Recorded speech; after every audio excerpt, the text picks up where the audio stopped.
इस वक्त Kamala Harris का हस्बैंड यहूदी है। आज एक एंकर साहब का मैंने प्रोग्राम सुना, कहते हैं इजराइल दुनिया में डरता है तो सबसे ज्यादा पाकिस्तान से डरता है। ओ मैं क्या, खुदा दा नाल हो यार, खुदा दा नाल, दुनिया को क्यों मिसलीड कर रहे हो और पाकिस्तानियों को क्यों खराब कर रहे हो? चीमा साहब, मैं आज आपसे वादा करता हूं कुछ भी नहीं होगा फलस्तीन का।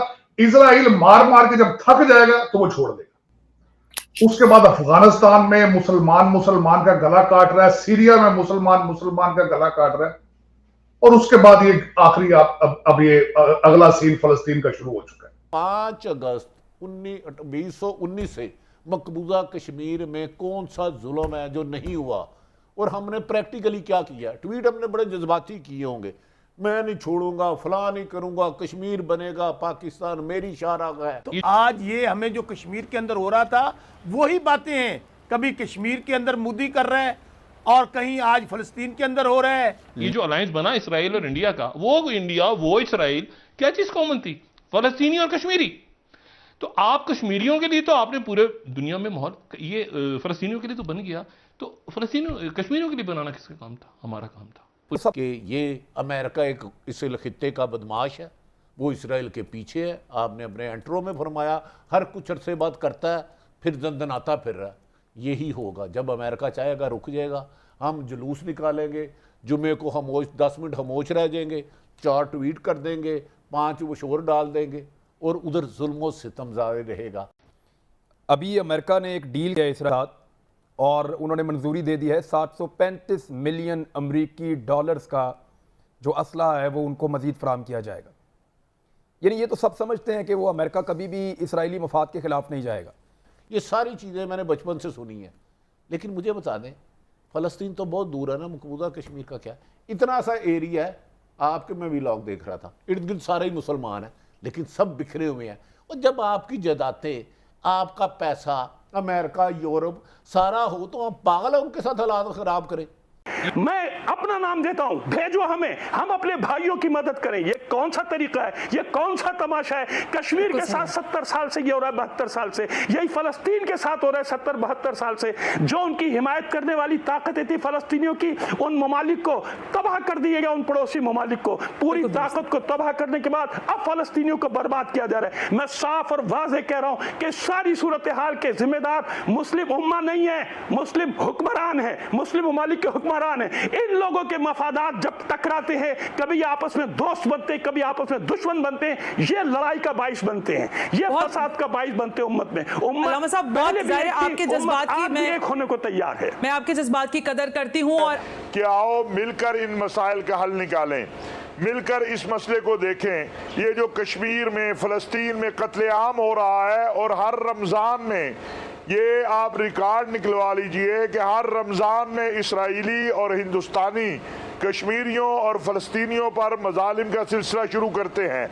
इस मर्तबा इंतहा हो गई है। मुसलमानों से ज़्यादा तो बातों का मुकाबला कोई जीत ही नहीं सकता इस वक्त, और इस बातों के मुकाबले में तो इस वक्त सबसे आगे चल रहे हैं और तुर्की के सदर साहब चल रहे हैं। फेक न्यूज फेंक रहे हैं कि हमारे जहाज फलस्तीन पहुंच चुके हैं, और तुसी कश्मीर किन्ने के जहाज भेज लें यार, खुदा दा नाम लो। इस वक्त तमाम जो मुस्लिम ममालिक हैं उनकी नजरें अमेरिका पर है, मगर अमेरिका ने अक़वाम मुत्तहिदा का एलामिया जारी करने से भी रोक दिया। अमेरिका ने इसराइल को 735 मिलियन डॉलर असलहा फरोख्त करने की भी मंजूरी दे दी है। अमेरिका एक बार फिर से रुकावट बना है। इसराइल के खिलाफ मुश्तरका एलामिया जारी नहीं होने दिया गया। ओपनली अमेरिका उसके साथ खड़ा है। इसराइली वज़ीर आज़म नेतन्याहू ने ऐलान किया है कि गजा की पट्टी पर पूरी कुव्वत से हमले कुछ अरसे तक जारी रहेंगे।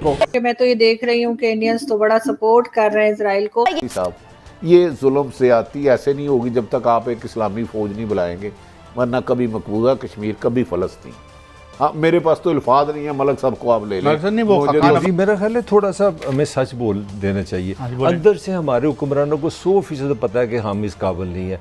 लड़ाई जो है ना, मैं समझता हूँ इस इसराइल और जो हो रहा है अपना गजा में, एक चीज़ साबित होगी कि ये सिविलाइजेशन, ये तहजीब सारा फ्रॉड है। दुनिया अभी तक 7000 वहीं की वहीं खड़ी है, ताकत जिसके पास है। लड़ाई सिर्फ एक चीज़ की है, ताकत की, कमज़ोर की। अब मैं थोड़ा सा ताकत और कब्जे की लड़ाई, बाकी सब फ्रॉड है। ये जितने ह्यूमन राइट्स है, UNO है, OICU है, फलाना है, ये हमारी करारदादें, बददुआएं देना, करारदादें, मजम्मती बयान देना, ये सारा कंपनी की मशहूरी, और ये सबको पता है। आपका वज़ीर ख़ारजा बेवकूफ़ नहीं है, वो ऐसे तकरीर कर रहा था जैसे 15 मिनट के बाद मेरी तकरीर सुन के फ़लस्तीन आज़ाद होगा। जो मैं पॉइंट आपको रेज करना चाह रहा हूँ, आपके जो अरब ममालिक है उनकी आबादी में आज देख रहा था 300 मिलियन से ज़्यादा है, यानी कि दुनिया की अगर कौम निकाले 300 मिलियन से ज़्यादा अरब है, सिर्फ मुसलमान निकालने 1/6 ऑफ द वर्ल्ड है, 1.5 अरब, ठीक हो गया, ये मुसलमान हो गया। और अगर मुसलमान जो ममालिक है ना इसराइल के, एक एक गिलास पानी का डाले ना, फेंक देना जितना छोटा इसराइल है, तो वैसे वो समुंदर का हिस्सा बन जाए। इजराइल फिलिस्तीन के मौजूदा टकराव के बीच अमेरिका के बाइडेन प्रशासन ने इजराइल को $73.5 करोड़ यानी करीब 5.4 हजार करोड़ रुपए की हथियार बेचने को मंजूरी दी है। बाइडेन के इस फैसले को लेकर डेमोक्रेटिक सांसदों ने सवाल खड़े किए हैं। हालांकि पहले कहा जा रहा था कि इजराइल और फिलिस्तीन के बीच जारी हिंसा के बावजूद सांसदों की तरफ से इस समझौते पर आपत्ति किए जाने की कोई संभावना नहीं है। रक्षा सौदे पर आपत्ति जताने वाले ये वे सांसद हैं जिन्होंने इजराइल का समर्थन करने को लेकर अमेरिकी नेतृत्व पर भी बेहिचक सवाल खड़े किए हैं। बाइडेन प्रशासन इजराइल का लगातार बचाव कर रहा है। अमेरिका ने रविवार को संयुक्त राष्ट्र सुरक्षा परिषद में इजराइल फिलिस्तीन के संघर्ष पर तीसरी बार बयान जारी होने से रोका। 3 सांसदों के सहयोगियों ने बताया कि हथियारों की बिक्री के बड़े समझौते से पहले इसके बारे में संसद को आधिकारिक रूप से 5 मई को अधिसूचित किया गया था। वॉशिंगटन पोस्ट की रिपोर्ट के मुताबिक बिक्री की योजना के बारे में संसद को अप्रैल में ही सूचित कर दिया गया था, लेकिन अब कुछ सांसदों ने रक्षा सौदे पर सवाल खड़े कर दिए हैं। बताते चले कि अमेरिकी कानून के मुताबिक औपचारिक अधिसूचना के बाद कैपिटल हिल यानी अमेरिका संसद को बिक्री पर आपत्ति जताने के लिए 15 दिन का समय मिलता है। दरअसल इस बिक्री पर आपत्ति की संभावना इसलिए नहीं जताई जा रही थी क्योंकि अमेरिका में डेमोक्रेटिक और रिपब्लिकन दोनों ही पार्टियां इजराइल का समर्थन कर रही हैं। बहरहाल फिलिस्तीन के चरमपंथी संगठन हमास के रॉकेट हमले और इजराइल की जवाबी कार्रवाई में 200 से ज्यादा लोग की जान जा चुकी है। बाइडेन प्रशासन ने शुरू में तत्काल संघर्ष विराम का आह्वान करने से परहेज किया और कहा कि इजराइल को हमास के खिलाफ खुद का बचाव करने का अधिकार है। शुरू में अमेरिकी प्रशासन के इस रुख पर कांग्रेस के ज्यादातर सदस्यों ने समर्थन किया था, लेकिन सांसदों की नई पीढ़ी इजराइल के अमेरिकी समर्थन पर सवाल करने को लेकर अधिक मुखर है। कुछ सांसद हथियारों की प्रस्तावित बिक्री के बारे में अधिक जानकारी चाहते हैं। वे चाहते हैं कि इनमें उनकी राय को भी शामिल किया जाए। अमेरिकी सीनेट ने विदेश मामलों की समिति के एक सदस्य ने वॉशिंगटन पोस्ट को बताया, पिछले हफ्ते इजरायली सेना के हमलों में कई नागरिकों की जान चली गई। इजरायली सेना ने गाजा में अमेरिकी मीडिया संस्थान एसोसिएटेड प्रेस की इमारत को ध्वस्त कर दिया है। डेमोक्रेटिक सांसद ने कहा कि सीज फायर का दबाव डाले बिना हथियार बेचने से इजराइल सिर्फ नरसंहार को अंजाम देगा। उन्होंने कहा, स्मार्ट बमों की इस प्रस्तावित बिक्री को इजराइल पर युद्ध विराम पर सहमत होने के लिए दबाव डाले बिना आगे बढ़ने की इजाजत देना केवल नरसंहार को बढ़ावा देगा। नियमों के मुताबिक अमेरिकी प्रशासन को इस तरह की बिक्री के बारे में कांग्रेस को सूचित करने की आवश्यकता होती है। हालांकि आधिकारिक अधिसूचना आमतौर पर कांग्रेस के अनौपचारिक रूप से सहमत होने के बाद ही आती है। एक बार औपचारिक अधिसूचना जारी हो जाने के बाद प्रस्ताव पर आपत्ति जताने के लिए 15 दिन का वक्त होता है। प्रस्तावित रक्षा सौदा के मुताबिक जॉइंट डायरेक्ट अटैक म्यूनिशन या JDAMS किट में वो बम शामिल है जो सटीक तरीके से मारने वाली मिसाइलों की तरह काम करता है। इजराइल पहले भी अमेरिका से ऐसे बम खरीद चुका है।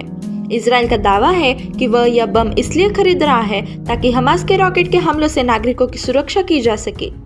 इजराइल का आरोप है कि हमास गाजा पट्टी में अपने बचाव में लोगों को अपनी ढाल की तरह इस्तेमाल कर रहा है। दोस्तों, ऐसी वीडियो देखने के लिए चैनल को लाइक एंड सब्सक्राइब जरूर कीजिए। जय हिंद, जय भारत। मिलते हैं अगले वीडियो के साथ।